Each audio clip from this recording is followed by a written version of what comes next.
Hi guys, as promised मैं आप लोगों के लिए लेके आ गया हूं पार्ट ए का सोल्यूशन।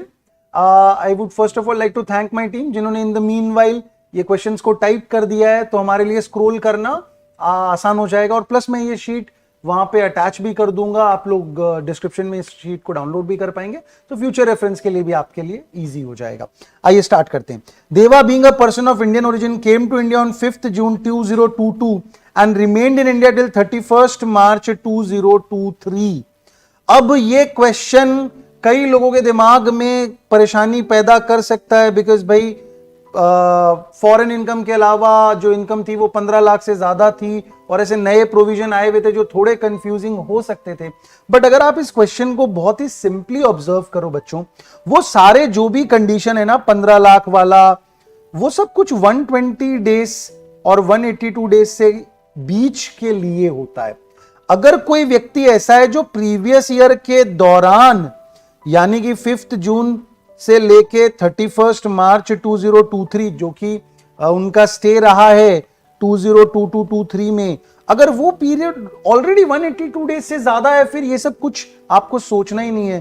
फिर सिंपल सी बात है कि ये व्यक्ति जो है रेसिडेंट हो जाएगा।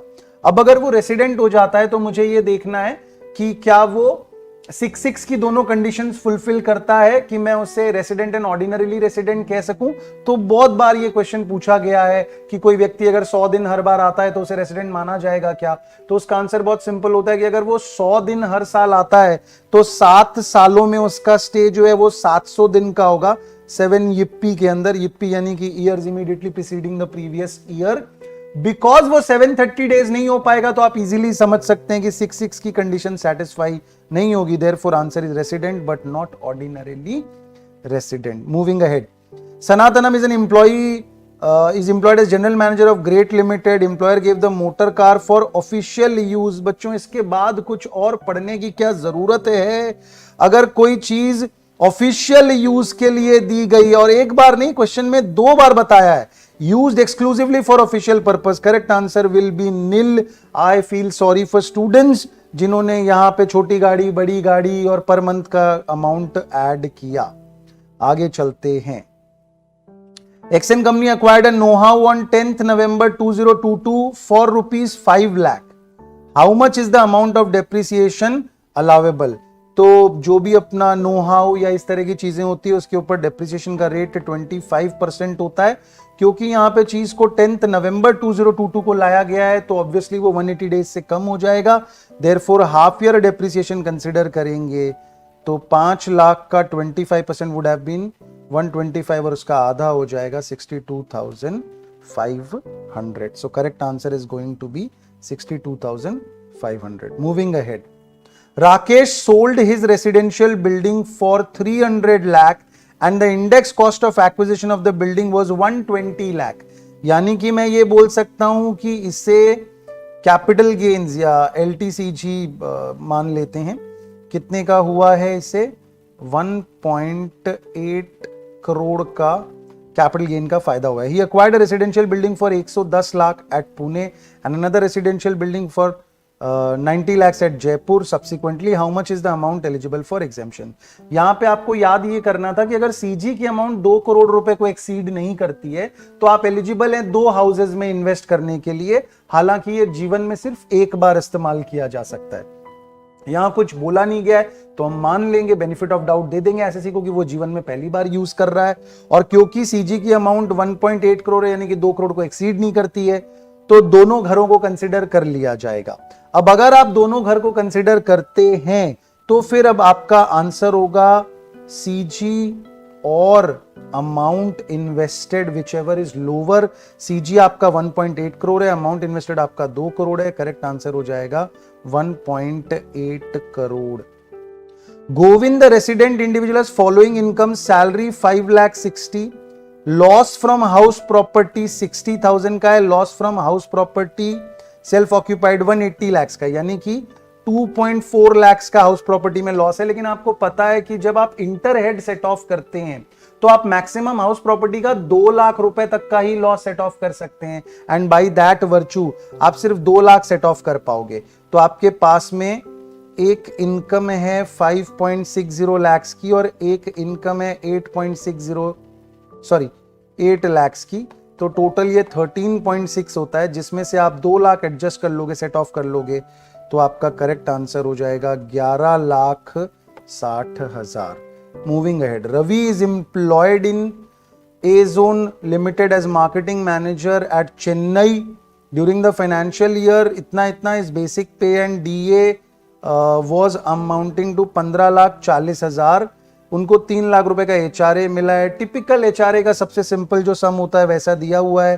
3 लाख रुपए का HRA है, minimum of the following exempt होगा, यानी कि एक्चुअल या फिर 50% ऑफ सैलरी या फिर rent paid minus 10% of salary. Salary भी आपको बिल्कुल मेहनत नहीं करनी पड़ रही है, 15,40,000 रुपए डायरेक्टली बताया हुआ है। लोएस्ट अमाउंट 2,06,000, ये एग्जेम्प्ट हो जाएगी। वेरी केयरफुली क्वेश्चन में, क्योंकि आपसे एग्जेम्प्टेड अमाउंट पूछी थी, तो आंसर 2,06,000 हो जाएगा। Naveen is employed in a company, wants to know which of the following perquisite is a tax free perquisite. Subsidise lunch है, जी हाँ। पर्सनल एक्सीडेंट इंश्योरेंस, ये भी एग्जेम्प्टेड होता है। Interest free loan from employer up to ₹18,000, ये भी सही है, क्योंकि 20,000 रुपए तक का अगर लोन होता है वो एग्जेम्प्टेड। 20,000 रुपए तक का लोन अगर आपको इंटरेस्ट फ्री लोन के तौर पे दिया जा रहा है तो एग्जेम्प्टेड है। रिइंबर्समेंट ऑफ मेडिकल एक्सपेंडिचर ₹25,000, नहीं जी, ये टैक्सेबल हो जाएगा। तो ऑप्शन हो जाएगा सी, जहां पे 1, 2 and 3 मेंशन्ड है। 1, 2 and 3 टैक्स फ्री परक्विजिट है। फोर्थ वाला जो है वो टैक्स फ्री परक्विजिट नहीं है। मैंने यहाँ पे ऑप्शन सी ऑल एग्जेम्प्टेड लिखा है, इसका मतलब कि ऑप्शन सी में जो नाम बताए हुए 1, 2 और 3 वो तीनों के तीनों एग्जेम्प्टेड है, तो किसी प्रकार का डाउट नहीं रहना चाहिए, all 3 are exempted. Venkat and company engaged in trading activity gave ₹1 lakh as donation to defence research and development organisation. अब DRDO नाम की एक ऑर्गेनाइजेशन है जो कि defence research and development organisation है। I don't know whether it has been done on purpose कि इसका नाम डिफरेंस रखा गया है। How much of the amount given as donation is eligible for deduction while computing income under the head PGBP। I am sorry, ये highlight गलत हुआ है। 1 लाख करेक्ट आंसर होगा, क्योंकि अगर आपने 1 लाख रुपए का डोनेशन दिया है तो आपको 1 लाख रुपए यानी कि 100% का डिडक्शन मिल जाएगा। अगर आपने 1 लाख रुपए का डोनेशन दिया है तो आपको 100% का डिडक्शन मिल जाएगा साइंटिफिक रिसर्च के तौर पे under section 35। Swami aged 83 has total income of 9,80,000 for the assessment year 23-24.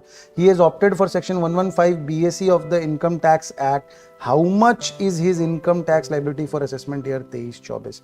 जिसमें कुछ भी नहीं दिया है आपको। टिपिकली जो मतलब पहली बार अगर किसी भी बच्चे को 115 BAC पढ़ाया जाता है तो उसको जो बताया जाता है कि भाई ये एग्जेम्प्टेड है, फिर 5% है, फिर 10% है, फिर 15% है, वो क्वेश्चन यहाँ पे दिया है। तो 0 से 2.5 एग्जेम्प्टेड है, उसके बाद 5% है तो 12,500, उसके बाद 10% है तो 25,000, और उसके बाद 7.5 से ऑब्वियसली आप 10 नहीं लिखेंगे क्योंकि उसकी इनकम 9.80 है, तो 34,500 आएगा। टोटल 72,000 आया।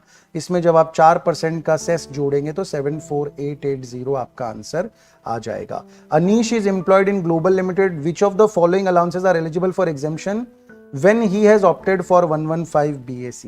115 BAC यानी कि न्यू टैक्स रिजीम में अगर आप चले जाते हैं तो आपको HRA का डिडक्शन नहीं मिलता है, आपको ट्रांसपोर्ट अलाउंस का भी डिडक्शन नहीं मिलता है, चिल्ड्रन एजुकेशन अलाउंस का भी डिडक्शन नहीं मिलता है, सिर्फ कन्वेयंस अलाउंस का डिडक्शन आप अवेल कर पाएंगे। तो करेक्ट आंसर हो जाएगा B. Kartik acquired an electric motor car 18 lakh रुपए में, उन्होंने 14 लाख रुपए का लोन लिया SBI से, दिस इज इंपॉर्टेंट, और इंटरेस्ट ऑन लोन पे किया 1,90,000 रुपए का। Very simple question. 80 EEB है, इलेक्ट्रिक वाहन में आपको कितना डिडक्शन मिलता है? आप लोगों को याद होगा बच्चों, 1.5 लाख रुपए तक का डिडक्शन मिलता है, तो करेक्ट आंसर हो जाएगा 1.5 lakhs। Mishra enterprises a partnership firm paid 40,000 by way of interest on loan taken from one of the friends of partner. No tax was deducted at source for interest payment.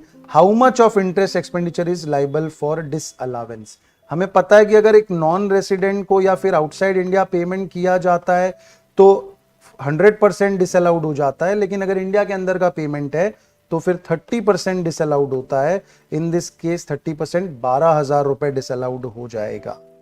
What is the monetary limit of turnover or gross profit for purpose of applying poem की बात करी गई है। Poem तभी applicable होता है जब 50 करोड़ से ऊपर का टर्नओवर होता है, अदरवाइज एप्लीकेबल नहीं होता। तो बहुत ही सिंपल डायरेक्ट क्वेश्चन पूछा गया है। Naresh, a resident individual gives you the following information of his investments. LIC का प्रीमियम पेरेंट के लिए भरा। आपको याद हो 80C में हम लोग पढ़ते थे सेल्फ, स्पाउस और चिल्ड्रन, वहां पे पेरेंट के LIC प्रीमियम के लिए डिडक्शन नहीं मिलता। टैक्स सेवर डिपॉजिट खुद के नाम पे किया है, बहुत अच्छी बात है। Deposit in public provident fund किया है खुद के नाम पे, वो भी अच्छी बात है। 5 ईयर का टाइम डिपॉजिट किया है पोस्ट ऑफिस में, वो भी एलिजिबल हो जाएगा। तो 30 एलिजिबल है, 20 एलिजिबल है, 22 एलिजिबल है। Tuition fees for his son studying Armenia, 80C में ट्यूशन फीस एलिजिबल होती है बशर्ते कि पढ़ाई इंडिया के अंदर हो रही है, इसीलिए ये एलिजिबल नहीं होगा। Therefore, correct answer is going to be 72,000. हरी है रेसिडेंट इंडिविजुअल, यहां पे देखिए कंफ्यूजन हो सकता था बिकॉज जो लोग 80D पढ़ते हैं अच्छे से उनको पता होता है कि सेल्फ, स्पाउस और डिपेंडेंट चिल्ड्रन के साथ साथ पेरेंट्स के लिए भी जब आप मेडिकल इंश्योरेंस का प्रीमियम भरते हैं तो आपको डिडक्शन मिलता है। लेकिन बच्चों 80C में ऐसा कोई प्रोविजन नहीं है। ये जो बात है ये 80D की, 80C का प्रोविजन बताता है कि सेल्फ, स्पाउस और चिल्ड्रन के लिए आपको मिलता है लाइफ इंश्योरेंस प्रीमियम का अमाउंट का डिडक्शन। हरी 40 इयर्स के हैं, resident individual, gross total income of 11,20,000 before deduction, deposited 1,40,000 PPF account और हेल्थ इंश्योरेंस प्रीमियम 30,000 पे कर दिया। अगर वो 115 BSE के लिए अप्लाई करते हैं तो बताइए क्या डिडक्शन, क्या इनकम टैक्स निकलेगा। तो इस क्वेश्चन में बच्चों अगेन सिंपल क्वेश्चन पूछा है। 115 BSE में आपको पता है कि अगर कोई 115 BSE में जाता है तो उससे 80C से लेके 80U के जो डिडक्शन है चैप्टर 6 से के वो मिलते ही नहीं है, सिर्फ और सिर्फ 80 JJAA मिलता है और 80 CCD2 मिलता है। तो इसीलिए उसे कोई डिडक्शन नहीं मिलेगा, ना 1,40 का ना 30 का। तो फिर आपको सिंपली 11,20,000 रुपए पे न्यू टैक्स रेजिम में टैक्स निकालना था। तो ये नील, पहले 2.5 पे 12.5, फिर 25, फिर 37.5, उसके बाद 10 से 11, 20 पे 20% निकालेंगे, 24,000 आएगा। 99,000 पे 4% HEC ऐड करूंगा तो 102,960 आंसर आ जाएगा।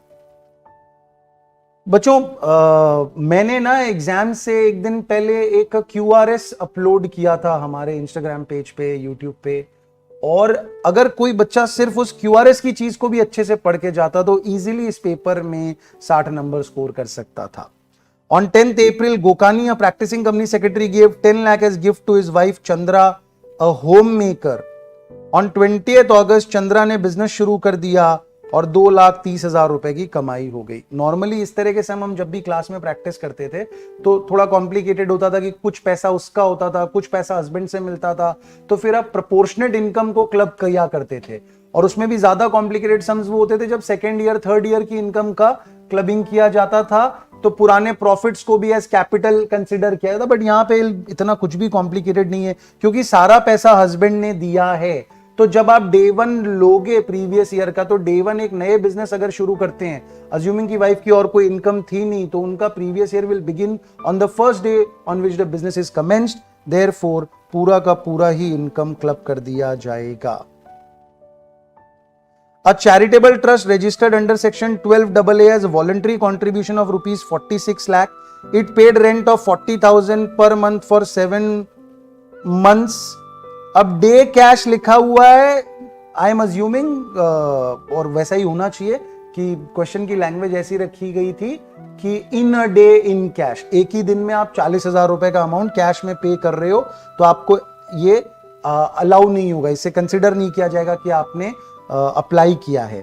Incurred 35 lakh by way of expenditure. तो ये जो प्रोविजन है ये बेसिकली ऐसा होता है बच्चों की आप 15% तक का अमाउंट एक्यूमुलेट कर सकते हैं और आपको 85% जो है वो प्रॉपर पर्पस के लिए खर्च करना पड़ेगा, तो ही आप डिडक्शन के लिए एलिजिबल होते हैं। अब इस केस में अगर आप 46 लाख का 85% निकालते हैं तो वो 39,10,000 होता है, 39,10,000 होता है, जिसमें से सिर्फ और सिर्फ 35 लाख रुपया ऐसा है जो कि for the purpose of pursuing the object of trust लगा है, तो वो तो आपका एग्जेम्पशन हो जाएगा। 4,10,000 रुपया जो आप सही काम के लिए खर्च नहीं कर पाए उसको टैक्सेबल कर दिया जाएगा। Trivedi employed in Max Limited made a premature withdrawal of 1,60,000 from his recognized provident fund. TDS उस पे कितना लगेगा? ऐसा तो मैंने आपको बताया था कि आपको जब भी TDS में कुछ याद ना आए 10% ले लीजिएगा। यहाँ पे 10% होता है अगर थ्रेशोल्ड लिमिट 50,000 की कंसिडर करी जाती है और पैन वगैरह आप नहीं देते हो तो MMR आपके ऊपर लगा दिया जाता है, तो इतना कुछ कॉम्प्लिकेटेड था नहीं। Allen and Company used to detect tax at source promptly and remit the same within time. For the quarter ended December 2022, what is the due date for filing statement of tax deducted in respect of salaries? तो देखिए यहाँ पे 4 quarter के लिए आपको statement देना पड़ता है, बाकी तीनों क्वार्टर के लिए बहुत सिंपल होता है, नेक्स्ट मंथ की लास्ट डेट होती है। मार्च वाले के लिए आपको 2 महीने का टाइम दिया जाता है, तीसरे महीने का लास्ट डेट लिया जाता है। बट खैर यहां पे वो सब कुछ पूछा नहीं, आपसे दिसंबर का पूछा है, तो दिसंबर का क्वार्टर खत्म होने के बाद का नेक्स्ट मंथ जनवरी है, जनवरी की last date 31 January will become your answer. Which of the following does not form part of the canons of taxation? Adam Smith के बताए गए जो 4 कैनन ऑफ टैक्सेशन थे उसमें कैनन ऑफ सिंप्लिसिटी एग्जिस्ट नहीं करता है, इसीलिए ये डायरेक्ट क्वेश्चन करेक्ट आंसर हो जाएगा option D. URG and companies engage in construction and sale of residential apartments, 4 identical apartment बेचे 110 lakh and the guideline value of apartment as per stamp duty value was 120 lakh. बच्चों इस बार मैंने आपको PGBP में ये provision बताया, IFOS में बताया, CG में बताया, बार बार ये प्रोविजन रिपीट किया गया था कि बेटा 10% का एरर मार्जिन अलाउड है, उससे ज्यादा का अगर वेरिएंस होगा तो ही टैक्सेबल किया जाएगा। और वो 10% का मार्जिन आप एक्चुअल के हिसाब से देखते हो, तो जब 110 का आप 10% देखोगे तो वो अमाउंट आएगी 11। लेकिन आप जब ऑब्जर्व करेंगे कि 110 और 120 में तो सिर्फ 10 का ही फर्क है, यानी कि एरर मार्जिन के अंदर का ही फर्क है, तो फिर कोई कंफ्यूजन नहीं रहेगी और इसका आंसर हो जाएगा नील। आपको यहाँ पे कोई भी ट्रीटमेंट करने की जरूरत नहीं है। ऐसा ही सेम आप CG में भी पढ़ते हो, ऐसा ही सेम IFOS में भी एप्लीकेबल हो जाता है। ABC Cooperative Society has total income computed of 3 lakh for the previous year. It has opted for section 115 BAD. How much is the income tax liability? एक बहुत ही सिंपल क्वेश्चन, राउंडिंग ऑफ भी आपको बता दिया कि कहीं कोई दिक्कत ना रहे। आपको यहाँ पे 25.168% का जो इफेक्टिव रेट होता है वो यूज करना होता है, 22% का टैक्स रेट, 10% का सरचार्ज और 4% का सेस। आप कैलकुलेट करते हैं तो 75,507 रुपए अमाउंट आता है, आप उसे 4 रुपए अमाउंट आएगा, तो आप उसे राउंड ऑफ कर दोगे 75,500 पे नियरेस्ट 10 रुपी के अनुसार। Mor private limited is engage in manufacture of garments, उनका turnover always exceeded 10 crore. It has not maintained books of account for the financial year. तो अगर बुक्स ऑफ अकाउंट मेंटेन करने की गलती हुई या नहीं मेंटेन करने की गलती हुई तो पेनल्टी उसकी 25,000 रुपए होती है 44AA के तहत। Scrutiny assessment of M company was completed on 18th October. SSC has preferred appeal. Commissioner जो है, अब ये स्क्रूटनी आप भूल जाइए, आपको सिंपली देखना है कि 264 यानी कि रिवीजन करने की टाइम लिमिट क्या होती है। टाइम लिमिट होती है 1 year from the date on which such order was communicated. तो 1 year आप देखेंगे तो 17 अक्टूबर 2023 आपका आंसर हो जाएगा, क्योंकि 18 अक्टूबर से 1 साल 17 अक्टूबर अपने पास में आ गया। Mini limited filed its return of income before the due date specified in section 139(1) of the income tax act. Return was found to be defective. अगर आपका रिटर्न में कोई सिग्नेचर रह गया, कोई अटैचमेंट करना था, ये सारी चीजें अगर आप भूल जाते हो या गलती हो जाती है ऐसी, तो आपको इंटीमेट किया जाता है, आपको बताया जाता है कि बेटा रिटर्न सुधारो, और आपको 15 दिन के अंदर ये रिटर्न सुधार के दोबारा सबमिट करना पड़ता है। बहुत सिंपल क्वेश्चन था। Chola and Company is a partnership firm engaged in trade of textile goods. Which of the following payment is liable for disallowance under section 40A3? 40A3 मतलब बच्चों एक दिन में 10,000 रुपए से ज्यादा का पेमेंट आपने कैश में किया, डेबिट कार्ड से किया कोई दिक्कत नहीं, NEFT से किया कोई दिक्कत नहीं, UPI से किया कोई दिक्कत नहीं। बेरर चेक से अगर आप पेमेंट कर रहे हैं तो उसका कोई डिजिटल फुटप्रिंट नहीं होता है। कोई भी व्यक्ति जाएगा, बेरर चेक दिखाएगा, पैसा कैश में लेके चला जाएगा, तो ये 40A3 में मना है। नेट बैंकिंग भी अलाउड है, कोई दिक्कत नहीं है। तो सिर्फ और सिर्फ बेरर चेक से परेशानी थी, बाकी सब कुछ अलाउड है, एलिजिबल है, कोई दिक्कत नहीं है। 27 Raj sold vacant land for 8 lakhs to Mukesh on 5th December. Guideline value of the land was 9,60,000. Raj and Mukesh are not relatives. अब ये इत्तेफाक नहीं है बच्चों कि हम डीडी इंस्टीट्यूट में 2 ही टीचर्स हैं, एक का नाम राजू है और एक का नाम मुकेश है, तो ये हमने नहीं सेट करवाया है बच्चों, ये तो आईसीएसआई ने अपनी मर्जी से क्वेश्चन सेट किया है। तो 8 लाख और 8 लाख रुपए में बेचा गया एक ऐसी चीज को जिसका की वैल्यू यानी कि स्टैंप ड्यूटी 9,60,000 होना चाहिए था। तो अगेन सेम प्रोविजन आप देखो, 8 लाख का बच्चों 10% जो होता है वो 80,000 होता है और वेरिएंस जो है वो 80,000 से ज्यादा का है, यानी कि 10% से ज्यादा का वेरिएशन है, तो फिर दोनों जगह पे इंपैक्ट आएगा। एक तो सीजी में आपको 50C के तहत यानी कि फुल वैल्यू ऑफ कंसीडरेशन में आपको स्टैंप ड्यूटी वैल्यू कंसीडर करना पड़ेगा, तो 9,60,000 रुपया लेना पड़ेगा। प्लस आईएफओएस में भी क्या होगा, जो अपने गिफ्ट ऑफ इमूवेबल प्रॉपर्टी पढ़ते थे, तो अपने पढ़ते थे immovable property with consideration, without consideration. With consideration में पढ़ते थे कि अगर आप पे एहसान जो किया गया यानी कि आपको जितना सस्ते में दिया गया, अगर वो amount higher of the following यानी कि 50,000 या फिर 10% ऑफ द कंसीडरेशन को एक्सीड करता है तो वो पूरा अमाउंट टैक्सेबल हो जाएगा। तो यहां पे 1,60,000 रुपए जो है वो आईएफओएस में टैक्सेबल हो जाएगा। तो करेक्ट आंसर अपना ए हो जाएगा बच्चों। Divya earned dividend income from foreign company from a company in UK 5 lakh, also earned agriculture income from land in Karnataka 2,40,000 and short term capital gain on sale of shares 80,000। Her residential status for the assessment year is resident and not ordinary resident. बताइए total income में क्या आएगा। तो अब देखिए agriculture income तो taxable नहीं होता, इंडिया की रेसिडेंट है और इंडिया में एग्रीकल्चर इनकम है तो एग्जेम्प्टेड हो जाएगा। और 80,000 रुपए का जो शॉर्ट टर्म कैपिटल गेन है वो टैक्सेबल हो जाएगा। कुछ डिटेल यहां पे स्पेसिफाई नहीं करी हुई है, तो अपने अज्यूम कर रहे हैं कि शेयर्स वगैरह जो थे वो इंडिया में ट्रांसफर करेगा, इंडिया में कंसिडरेशन आया या इंडियन कंपनी के शेयर्स थे।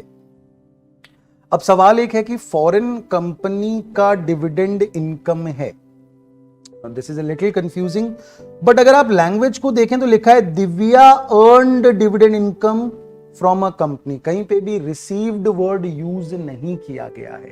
फॉरेन कंपनी से डिविडेंड अगर आप अर्न करते हो तो it is not accrued in India, और रिसीव्ड इन इंडिया का कुछ बोला नहीं है, तो अपने यही मानेंगे कि उसे रिसीव भी नहीं किया गया इंडिया में। और जो RNOR होता है वो या तो इनकम अर्नड इन इंडिया पे टैक्स देगा या फिर रिसीव्ड इन इंडिया पे टैक्स देगा, या फिर अगर एक ऐसी फॉरेन इनकम है which is from a source of business or profession set up or controlled from India, उस पे टैक्स देगा। तो इन दैट केस मेरे हिसाब से इसका आंसर 80,000 होना चाहिए। Assessment of Vinayak limited was made on 25 September 2022 under section 1432 of the income tax act for assessment year इतना। Assessee got the assessment order on the same date. Assessee wants to prefer appeal before commissioner appeals. तो कितने समय तक वो appeal कर सकता है, मतलब क्या टाइम लिमिट है? तो आंसर होता है 30 दिन, 30 days from the service of the order. तो करेक्ट आंसर हो जाएगा 25 अक्टूबर 2022। KSR एक प्रैक्टिसिंग कंपनी सेक्रेटरी फर्म है पुणे में, उन्होंने प्रोफेशनल सर्विसेज दिया बॉन्ड लिमिटेड को and raised a bill of 2,36,000 mentioning GST 18% separately in the bill raised. तो आप बताइए कि आपको TDS कितना काटना है। तो परसेंटेज यहाँ पे 10% होता है। जब प्रोफेशनल सर्विसेज होती हैं तो वहां पे 10% होता है, बाकी कई जगह होते हैं जहां 2% का TDS रेट होता है, लेकिन प्रोफेशनल सर्विसेज के केस में CA, CS, chartered accountant, architect और ये सब में 10% का TDS रेट होता है। चलिए वेरी गुड। अब सवाल ये था कि 2,36,000 रुपए, लेकिन 2,36,000 में 18% जो है वो GST है, और नियम यह कि अगर GST की अमाउंट सेपरेटली शो करी गई है, अगर क्लियरली बिल में बताया गया है कि भाई 18% GST है जो 36,000 आ रहा है और 2 लाख रुपए का बिल है, तो फिर आपको GST की अमाउंट पे TDS काटने की जरूरत नहीं है। तो आंसर 20,000 हो जाएगा। What is the holding period in the case of land and building? बड़ा इंटरेस्टिंग क्वेश्चन था। 24 months was a very ललायत कर देने वाला ऑप्शन, बट मुझे लगता है इसका correct answer none of the above होना चाहिए, क्योंकि अगर आप लैंड एंड बिल्डिंग को 24 महीने भी होल्ड करते हो तो वो शॉर्ट टर्म ही रहता है. It is only when it is held for a period more than 24 months कि उसको लॉन्ग टर्म माना जाएगा.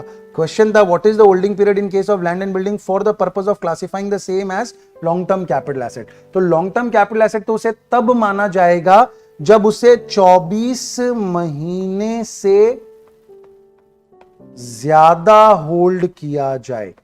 अब आई डोंट नो डिपार्टमेंट, मतलब अपना इंस्टीट्यूट इसका जब आंसर देगा, अगर वो बहुत ही सिंपलिस्टिक क्वेश्चन उन्होंने सेट किया था कि 12 होता है कि 24 होता है कि 36 होता है, तो शायद वो 24 महीना आंसर दे दें. बट मुझे लगता है टेक्निकली स्पीकिंग अगर लॉन्ग टर्म कैपिटल एसेट है तो आपका जो होल्डिंग पीरियड है वो 24 महीने से ज्यादा का होना चाहिए. इसलिए आई एम सेइंग कि none of the above answer होना चाहिए, but I am not denying कि institute might very well give 24 months as the answer. Bansal employed in private company as general manager with salary income computed 18,60,000, paid 1 lakh to Universal College for doing research in social science which is approved by the prescribed authority. चलो बढ़िया बात है. Of the Income Tax Act. तो अब सवाल ये है कि बंसल एक ऐसा व्यक्ति है जो बिजनेस नहीं करता, राइट? और क्योंकि बंसल बिजनेस नहीं कर रहे हैं तो फिर सेक्शन 35 में तो डिडक्शन मिलने का सवाल ही नहीं, क्योंकि वहां पे तो सिर्फ पीजीबीपी वालों को डिडक्शन मिलता है. लेकिन एक सेक्शन है 80 जीजीए. 80 जीजीए स्पेसिफिकली बनाया गया है उन लोगों के लिए जो कि रिसर्च वगैरह के लिए डोनेशन देते हैं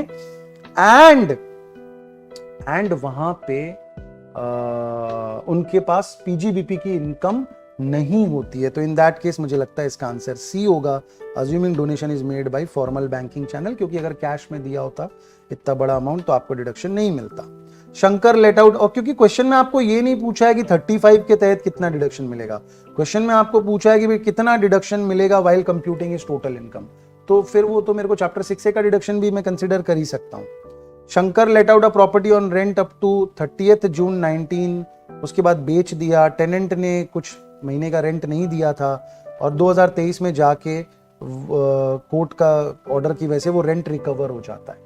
तो ये this is nothing but recovery of unrealised rent, recovery of arrear rent, recovery of unrealised rent, दोनों में ही प्रोविजन सिंपल होता है. जो भी रिकवरी हुई है उसका 30% का आपको स्टैंडर्ड डिडक्शन मिल जाएगा और कोई अमाउंट डिडक्शन नहीं मिलेगी.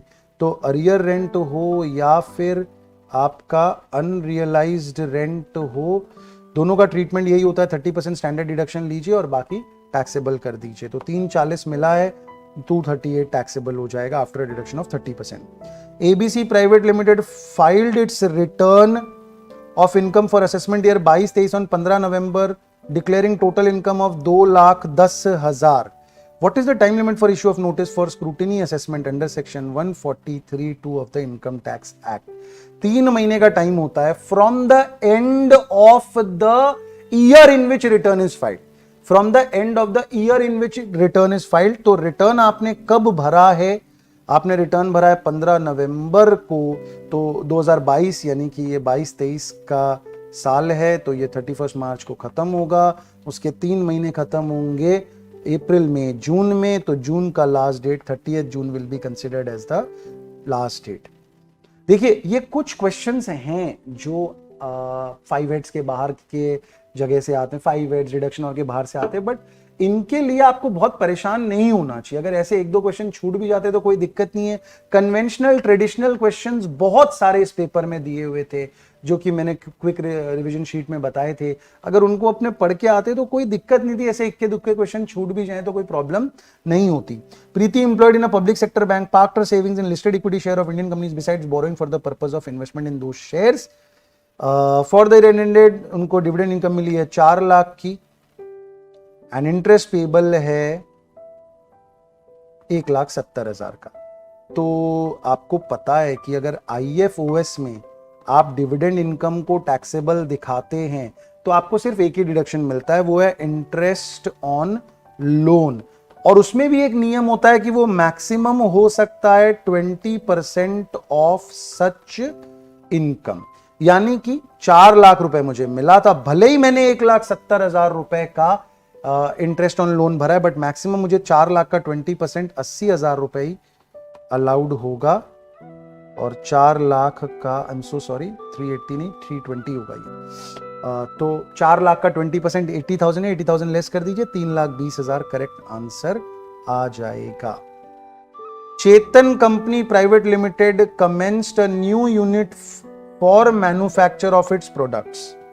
अमाउंट ऑफ प्रिलिमिनरी एक्सपेंसेस, कितना सिंपल क्वेश्चन है बच्चों, 35D प्रिलिमिनरी एक्सपेंसेस का 5% ऑफ कॉस्ट ऑफ प्रोजेक्ट, कितनी सारी चीजें इसमें पढ़ी जाती थी, बट उन्होंने बिल्कुल सिंपल पूछा है कि कितने साल में आप अपोर्शन कर सकते हो, तो answer is 5 years। Marvel filed its return for assessment year on 28 December declaring total income 4,70,000। Late हुआ है रिटर्न भरने में, कितनी लेट फीस लगेगी? तो लेट फीस नॉर्मली 5,000 रुपए है, लेकिन जिनकी इनकम 5 लाख को एक्सीड नहीं करती उनके लिए 1,000 रुपए का ही लेट फीस एप्लीकेबल है।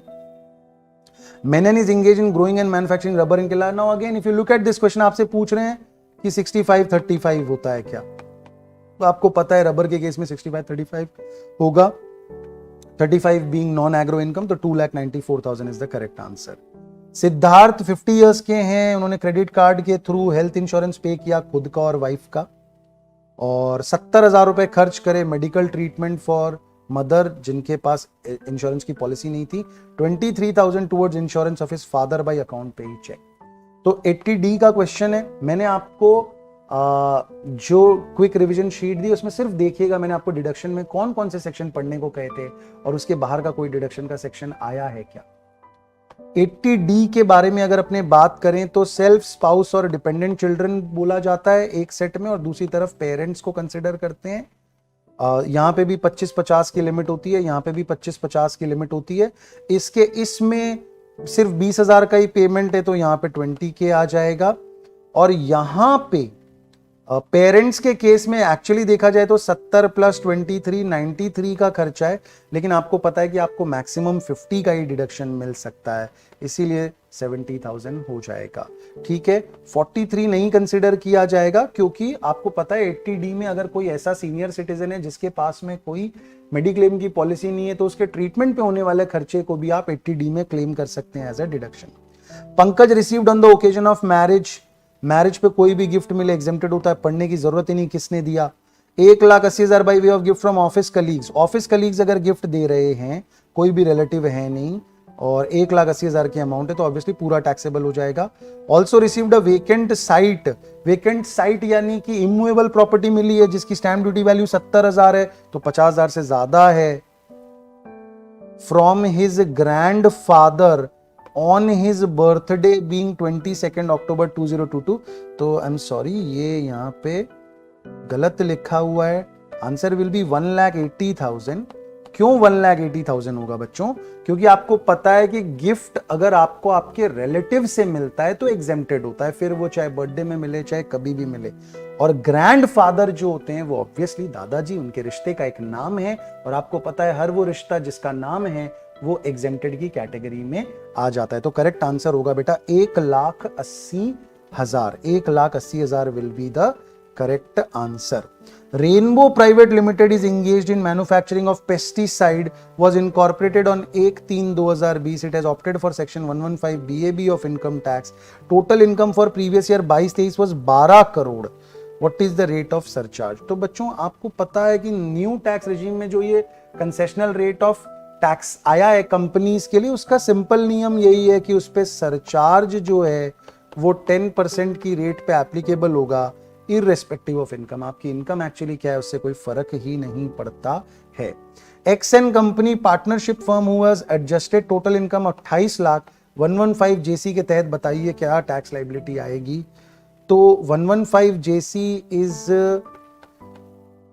ऑल्टरनेट मिनिमम टैक्स जिसमें 18.5% का टैक्स रेट होता है और 4% का आपको पता है सेस लगेगा, तो आपकी इफेक्टिव रेट 19.24 हो गई। जब आप उसे मल्टीप्लाई करेंगे 28 लाख से तो आंसर आपका 5,38,720 आ जाएगा। Yadav and companies engaged in wholesale trade. 98% of receipt and expenses are through net banking. आपको पता है बच्चों की नॉर्मली तो 2 करोड़ होता है, नॉर्मली लिमिट जो होती है वो 50 लाख और 1 करोड़ होती है। लेकिन अगर व्यक्ति का 95% से ज्यादा का इनकमिंग आउटगोइंग जो है वो बैंकिंग चैनल के थ्रू है, तो उसको ऑडिट करवाना पड़ेगा अगर उसका टर्नओवर 10 करोड़ को एक्सीड करता है। 44AA, 44AB मैंने आपको 100 टाइम्स बोला था कि बच्चों 44AA, 44AB, 44AD ये सेक्शंस बहुत इंपॉर्टेंट हैं। इतनी बार बताने के बावजूद अगर आप लोगों ने बच्चों ये क्वेश्चन गलत किया है तो ये अच्छी बात नहीं है। इससे ज्यादा सिंपल क्वेश्चन तो हो नहीं सकता बच्चों। आपसे सिंपली पूछ रहे हैं कि आप जो स्पेक्यूलेटिव बिजनेस की इनकम होती है उसमें अगर लॉस लग जाए तो आप कितने समय के लिए उसे कैरी फॉरवर्ड कर सकते हैं। आपको याद है, अच्छे काम 8 साल, बुरे काम 4 साल, बहुत अच्छे काम अनलिमिटेड पीरियड। तो यहाँ पे 4 साल being the correct answer. Lakshmi ने 30,000 रुपया मिलता है फैमिली पेंशन के रूप में और 115 BSc लिया हुआ है। आपको पता है 115 BSc लिया हुआ है, हालांकि अब से यानी कि अगर कोई फाइनेंशियल ईयर 23-24 का बच्चा देख रहा है तो वहां पे तो स्टैंडर्ड डिडक्शन मिलना अलाउड हो गया है बजट की बात से, लेकिन अपना जो ये एग्जाम है इसमें अलाउड नहीं था स्टैंडर्ड डिडक्शन। तो स्टैंडर्ड डिडक्शन नहीं मिलेगा उनको, स्टैंडर्ड डिडक्शन नहीं मिलेगा तो पूरा का पूरा 3,60,000 आएगा। लेकिन अपने को ये पता है कि IFOS में 15,000 रुपए तक का डिडक्शन तो फैमिली पेंशन के हेड में मिल जाता है, तो वो लेने के बाद अपना 3,45,000 टैक्सेबल हो जाएगा। Dave and company made a turnover of 160 lakhs during financial year. अब बेटा 44AD का टेक्स्ट बुक क्वेश्चन है, 160 है जिसको 90 और 70 में आप बांट सकते हो। 90 जो है वो ऑफिशियल चैनल्स के थ्रू आया है तो 90 into 6% यानी कि 5.4, और 70 जो है वो कैश में आया है तो 8% यानी कि 5.6, टोटल 11 lakhs आंसर आ गया। Raghu retired on 31 October after entering 32 years in a listed company. इस सब में तो क्या बोलूं मैं बच्चों, ये तो क्वेश्चन ही नहीं पूछा है, आपसे पूछा है स्टैट्यूटरी लिमिट क्या होती है। तो करेक्ट आंसर 20 लाख रुपए है। Crow Limited is engaged in export of articles and things eligible for deduction 10AA। Previous year जो था वो 7th ईयर था, 20 करोड़ का एक्सपोर्ट है, 5 करोड़ का डोमेस्टिक टर्नओवर है, प्रॉफिट जो है टोटल 4 करोड़ का है। अच्छा क्वेश्चन था बट पहले भी पूछा गया है। आई रिमेंबर किसी बच्चे ने तो मेरे क्लास के 2 दिन पहले ही मैंने व्हाट्सएप में उसको ये सेम क्वेश्चन का डाउट सॉल्व करके दिया था। ठीक है, तो इस क्वेश्चन का बच्चों कैसे आप कैलकुलेट करेंगे। नियम इसका ऐसा होता है कि पहले 5 साल के लिए आपको 100% ऑफ एक्सपोर्ट से आने वाला प्रॉफिट एग्जेम्प्ट हो जाता है, अगले 5 साल के लिए 50% of profit coming from export जो है वो एग्जेम्प्टेड हो जाता है। अब लेकिन आपको तो पता है कि टोटल प्रॉफिट 4 करोड़ है, तो फिर एक्सपोर्ट की वजह से आने वाला प्रॉफिट कितना है, तो आप बोलेंगे कि भाई एक्सपोर्ट का टर्नओवर 20 है, टोटल टर्नओवर 25 है, तो आपको पता चल जाएगा कि एक्सपोर्ट की वजह से आने वाला प्रोपोर्शनेट प्रॉफिट जो है वो 3.2 करोड़ है। और क्योंकि 7वां साल ऑलरेडी चल रहा है तो आप उसका 50% लेंगे, तो आंसर 1.6 करोड़ आएगा। बोलिए बात समझ में आई कि नहीं ladies and gentleman. Correct answer 1.6। Which of the following is a capital receipt. GST collected from taxable supply of goods नहीं, बिल्कुल भी कैपिटल नहीं है। Royalty received for use of no-how भी कैपिटल नहीं है। Gift received from employer on the occasion of birthday नहीं, 5,000 से ऊपर अगर गिफ्ट मिलता है तो टैक्सेबल ही रहता है। Pre mature termination of agency contract. अगर आप लोगों को सेक्शन 28 चार्जिंग सेक्शन पीजीबीपी का पहला लेक्चर याद आए जिसमें हम बात करते थे कि भाई नीचे की दुकान है, अपोलो टायर वाले को एजेंसी कॉन्ट्रैक्ट छीन लिया जाता है और उनको कॉम्पेंसेशन मिलती है, तो अपने ये पढ़ते थे कि ये एक बहुत बड़ा एक्सेप्शन है कि ये एक कैपिटल रिसिप्ट होने के बावजूद टैक्सेबल है। ये एक कैपिटल रिसिप्ट होने के बावजूद टैक्सेबल है, और इसीलिए आंसर ये तो नहीं पूछा था कि भाई टैक्सेबल है कि नहीं, आंसर पूछा था कैपिटल रिसिप्ट कौन सा है, तो ये कैपिटल रिसिप्ट है। मेरे हिसाब से करेक्ट आंसर डी होगा। Which of the following criteria would make a foreign company to have its active business outside India. सारी की सारी बातें सही है। पैसिव इनकम जो है वो 50% से ज्यादा नहीं होनी चाहिए, उसका इंडिया में सिर्फ 50% से कम एसेट होना चाहिए। Less than 50% of total employees are resident in India. Less than 50% payroll expenses जो हैं वो इंडिया वाले एम्प्लॉय पे होने चाहिए। तो correct answer is all of the above. इसी के साथ आंसर आ जाएगा ऑल आर करेक्ट। तो बस इसी के साथ इतनी थी हमारी बात। अब आप लोग वापस से आगे की पढ़ाई के ऊपर फोकस कीजिए, या फिर आइडियली आप लोग ये सोल्यूशन अपना लास्ट एग्जाम के बाद देख रहे हैं, which will make me very happy कि आपने एटलीस्ट ये सोल्यूशन के चक्कर में अपनी नींद खराब नहीं करी। ठीक है बच्चों, थैंक्स अ लॉट। मेरा नाम मुकेश पारिक है और ये है डीडी इंस्टीट्यूट। अगर आप इसी तरह के और videos, solutions, quick revision sheets, marathon revisions अगर देखना चाहते हैं तो प्लीज चैनल को सब्सक्राइब कर दीजिए, बेल आइकन को क्लिक कर दीजिए ताकि इस तरह के और वीडियोस आपके पास जल्द से जल्द पहुंच सकें। Thanks a lot, best of luck for your further studies, bye bye.